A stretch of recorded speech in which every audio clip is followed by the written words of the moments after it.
practical demonstration now of preparations of a relatively simple veneer case, one of the ones we did in the bonded functional aesthetic prototype DVD that hopefully you've had a chance to view. We built up the composite a little bit onto the soft tissue to demonstrate to the patient what it would look like if we did a little tissue recontouring. And so we're just marking the tissue with a diode laser. It happens to be a Navigator laser from Ivoclar. How we're going to sculpt the tissue, really only about a 1/2 millimeter. All right, now we're going to go ahead and do our depth cuts here.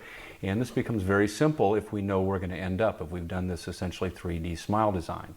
I'll get out a depth cutting burr based on the color change. We need about 2 color changes, so we need 2 shades color change, about a 5 to 6/10 of a millimeter thick veneer. So I get out a 5/10 depth cutter from Brasseler. It's an LVS1. And you can see me pass along, and the middle third and the incisal third, I'm really not cutting the gingival third. I'm being very careful that I don't cut the papillas. If you're passing from one tooth to the next, it can be easy to dig into the papilla a little bit, so I'm very careful about that. So I'm really only using the middle and incisal third. I might go back and pass a little bit in the gingival third, but I'm going to end up tapering the veneer down to the gingival margin. Then I'll use something like an LVS4, LVS3, could use a KS1 to do a depth cut, about a millimeter 0.4 in the incisal edge. Typically I can work with about 1.5 millimeters thickness at the incisal edge to create the effects I want. So I'm going along and actually using, I believe, a KS1 here, which is 1.2 millimeters, and doing a depth cut just a little bit thicker than the thickness of the burr. Then I'll use a pencil or some sort of marking device to mark the depths of those depth cuts. And then we're going to come back and remove all the material between those depth cuts. I happen to like the burrs developed by Ron Goldstein. This is LVS4, LVS3. You can use an LVS4, which is a little bit smaller. It's mostly coarse with a little bit of a fine tip, so you can start your margin. I'm using obviously a little bit of water here. We're cutting through this special composite down to the depth cuts or the pencil marks. Make sure that you adequately reduce in the line angles. And since we're preparing all 6 teeth, we can go into the interproximal area just a little bit here. If I was only doing one tooth and stopping, let's say at the lateral incisor, I'd be very careful that I didn't adjust to the natural tooth that I wasn't going to restore. All right, and we take that same burr and we do our gross reduction here to our depth cuts. And what you'll see very quickly here is that we haven't even prepped all the way through the composite. With older techniques, we would have just arbitrarily cut into the teeth and probably end up removing too much tooth structure. Now we're going to go ahead and just scale off the material, and your etch pattern was based on the time that this was going to be in the mouth. We talked about in the previous DVD. I just did a relatively small spot etch so that I can quickly pop off the rest of the material here. And you can see that we have really done very little tooth structure removal, if any. I probably could have gone right ahead and did this even without the mock-up. But I wanted her to wear this for a while to get one aesthetic acceptance, but also to functional aesthetic acceptance to the new length. All right, now we're going to go ahead and remove the rest of the material, bonding agent, a little composite that's still stuck to the tooth. I'm cutting a little bit dry there, really because of the video. We were having a little bit of a problem with light getting, water getting on the camera. So I'm just removing the remnants of the composite at this point. We let a little composite go over onto the lingual here just for mechanical grab. She'd also had a previous bonding to close that interproximal space that we're going to go ahead and remove, and that was done a dentist prior to me.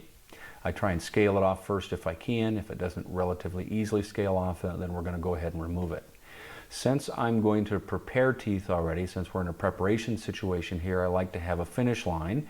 If it was a no prep veneer, obviously we wouldn't put any finish line, and we need a very thin veneer, especially at the gingival area. There's not a major color shift at the gingival area. I like a fine diamond to put the little finish line on. I use an 8876 from Brasseler. If I was using maybe a Cerac technique or D4D technique, different type of material that I might machine, I would use a different type burr, one with a little bit more of a rounded end for let's say, a heavier chamfer, like an 8856 012. And I'm just going along and putting a little light chamfer finish line on that, and toward the distal right there. We're not widening the tooth. We're going to narrow the tooth just a little bit there. So I'm going to remove a little bit more tooth structure on the distal line angle of that central incisor. Now, if you've noticed, I haven't packed any cord at this point. There's a reason for that.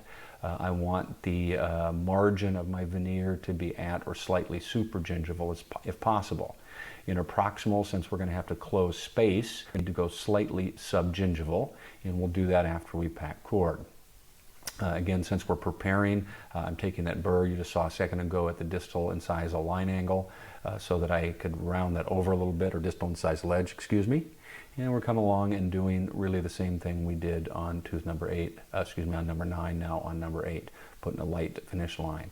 Now I'm going to round into various regions here. I'm taking on the incisal edge here, and I'm just smoothing the incisal edge.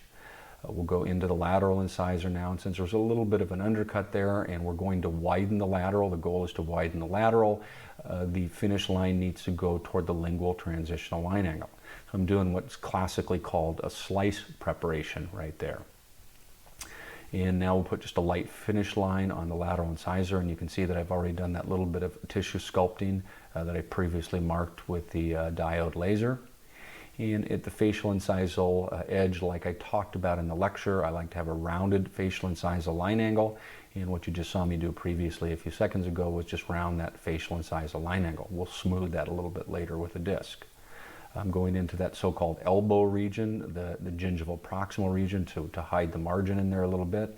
There was a little discoloration on the canine, and so I'm just prepping just a little bit in that region, again, without packing cord at this point.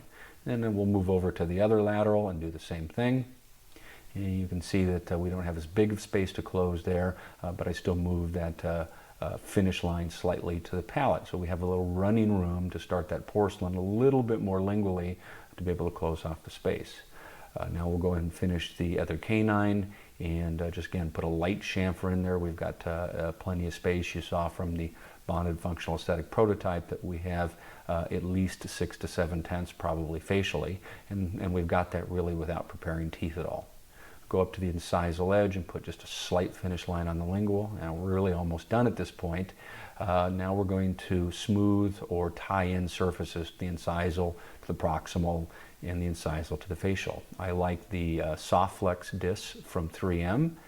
They make them in 2 thicknesses. This is the thicker one. I like this one because it's a little bit more flexible, and you can see I used the dark blue one in just rounding the facial incisal line angle. Now we're really almost done. We're really only a few minutes into the procedure, and we're about ready to get ready to make an impression.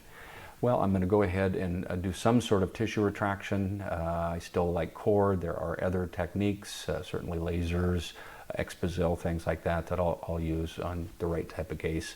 But if we're doing multiple teeth, I still like cord. I'm going to put 000 into the sulcus, and this is before I finish the margin. And I'm not going to drop the margin down anymore. When I come back to finish this, I know where I need my margin line now. Since we had a moderate diastema there to close after we removed the bonding, I used 2 separate pieces of cord.